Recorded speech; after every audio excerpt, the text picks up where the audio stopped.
आखिर क्या वजह है कि दरअसल यूक्रेन, खार्किव, इज्यूम और लिमान में रूस की सेना को हराने के बाद भी ज़ेलेंस्की राहत की सांस बिल्कुल नहीं ले पा रहे हैं। और वहीं अगर कीव की बात करें तो कीव में जो कुछ भी हो रहा है उसका सीधा असर यूक्रेन की फौज के मनोबल पर दिखाई दे रहा है।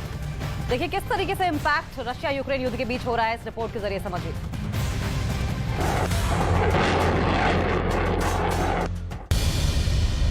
कीव में 4.5 लाख अपार्टमेंट में बिजली आपूर्ति नहीं हो रही है।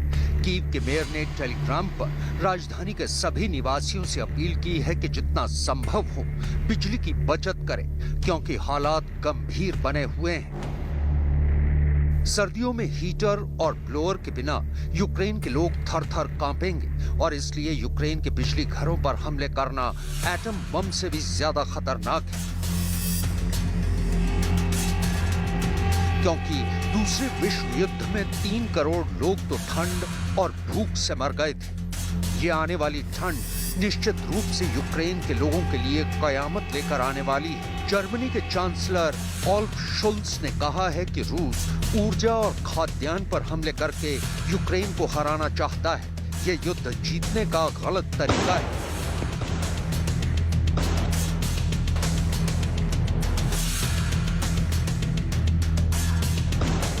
यही वजह है कि खार्किव, इज्यूम और लिमान में रूस की सेना को हराने के बाद और खार्किव में 500 वर्ग किलोमीटर से ज्यादा जमीन दोबारा वापस लेने के बाद ज़ेलेंस्की चैन की सांस नहीं ले पा रहे हैं। ज़ेलेंस्की ने खुद भी कहा है कि रूस अभी और भी पावर प्लांट पर हमले करने की तैयारी कर रहा है। Терор проти наших енергооб'єктів спрямований на те, щоб створити Україні якнайбільше проблем з електрикою і теплом цієї осені і взимку. І щоб якнайбільше українців поїхали до ваших країн. Держава-терорист вже погіршила соціальні умови у ваших країнах, але хоче ще погіршити, провокуючи хвилю переселення. दूसरी तरफ कीव में जो कुछ भी हो रहा है उसका सीधा असर यूक्रेन की फौज के मनोबल पर दिखाई दे रहा है। कीव के अंदर एक बंकर में मौजूद होने का दावा कर रहे ज़ेलेंस्की खुद पुतिन के हमलों से बौखलाए हुए हैं और यही वजह है कि मोर्चे पर आ रही अच्छी खबरों से भी उनकी बेचैनी दूर नहीं हो रही है। और इस बारे में ज्योतिषियों की राय भी यही है कि एक पखवाड़े में पड़ रहे सूर्य और चंद्र ग्रहण का असर पड़ने जा रहा है।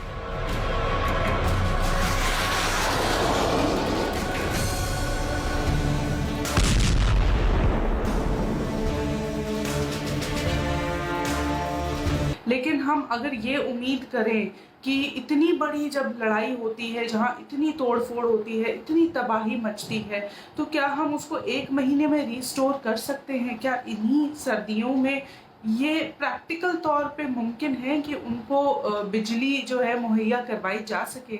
तो 15 दिसंबर के बाद जो है कुछ कुछ चीज़ें रिस्टोर होती हुई मुझे ज़रूर दिखती हैं, लेकिन अगर आप कहें कि उससे पहले ये बहुत मुश्किल है। इतना ज़रूर कहा जा सकता है कि चंद्र ग्रहण के बाद जैसे ही सूर्य अपना नक्षत्र बदलेंगे और ख़ास तौर पे 19 नवंबर के बाद जो है ये युद्ध अपनी विराम की तरफ जो है जाता हुआ कुछ कम से कम कुछ चंद महीनों के लिए या साल भर के लिए मुझे बिल्कुल नज़र आता है। संयुक्त राष्ट्र ने ये आंकड़ा दिया है कि यूक्रेन के अंदर रूस के हमले की वजह से 1 करोड़ 40 लाख नागरिकों को पलायन करना पड़ा है। यूक्रेन से भारी संख्या में पलायन के चलते दुनिया में कुल पलायन का आंकड़ा बढ़कर 10 करोड़ 30 लाख से ज्यादा हो गया है। सर्दियों में यूक्रेन में पलायन करने वालों की संख्या और ज्यादा बढ़ सकती है। रूस और यूक्रेन की जंग लगातार जारी है और बीच बीच पल पल हालात अब बदल भी रहे हैं। इस बीच कादिरव की टुकड़ी ने भी यूक्रेन में भारी जंग छेड़ दी है। जी हां, आपको बता दें कि ज्योतिषियों ने भी ये दावा किया है कि एक पखवाड़े में पड़ रहे सूर्य और चंद्र ग्रहण का असर युद्ध पर भी पड़ने जा रहा है। युद्ध में रक्तपात की आशंका बढ़ती जा रही है, क्योंकि कादिरव की फौजों ने भी यूक्रेन के अंदर जंग छेड़ दी है। लेकिन अब एक बार फिर कादिरव के लिए बहुत बुरी खबर आ रही है। खबर ये है कि लिसिचांस्क में जेलेंस्की की आर्मी ने घात लगाकर कादिरव की अहमद फौजों पर हमला किया है। लिसिचांस्क पर हुए हमले में कादिरव के 30 लड़ाके मारे गए और 15 लड़ाके घायल हो गए हैं। इस हमले ने एक बार फिर कादिरव को नाराज कर दिया है। पिछली बार जब कादिरव के टुकड़े पर हमले में अहमद ब्रिगेड के लड़ाके मारे गए थे, तब चेचन समर्थकों ने दावा किया था कि कादिरव लड़ाकों ने यूक्रेन के 600 से ज्यादा सैनिकों को मारकर बदला लिया है। अब लिसिचांस्क में हुए ताजा हमले ने कादिरव का क्रोध भड़का दिया है और अहमद ब्रिगेड ने इसका खतरनाक बदला लेने की तैयारी भी कर ली है।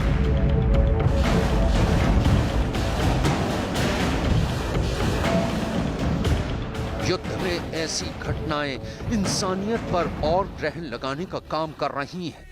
ज्योतिषियों का दावा भी यही है। युद्ध जब शुरू हुआ था तो राहु, मंगल, सूर्य, इन सब की युति भी ऐसे ग्रह भावों में जाके बैठ गई थी जहां पे युद्ध होना जो है वो बहुत लाजमी था और उसको टालना जो है वो काफी हद तक नामुमकिन था। अब जो ग्रहों की स्थितियां लेकिन बन रही है तो उसमें कोई ऐसा मेजर कॉम्बिनेशन मैं नहीं देखती हूँ कि इसको जो है वो बहुत एम्पलीफाई कर दे। अब ये जो युद्ध है वो अपने खत्म होने की कगार पर है।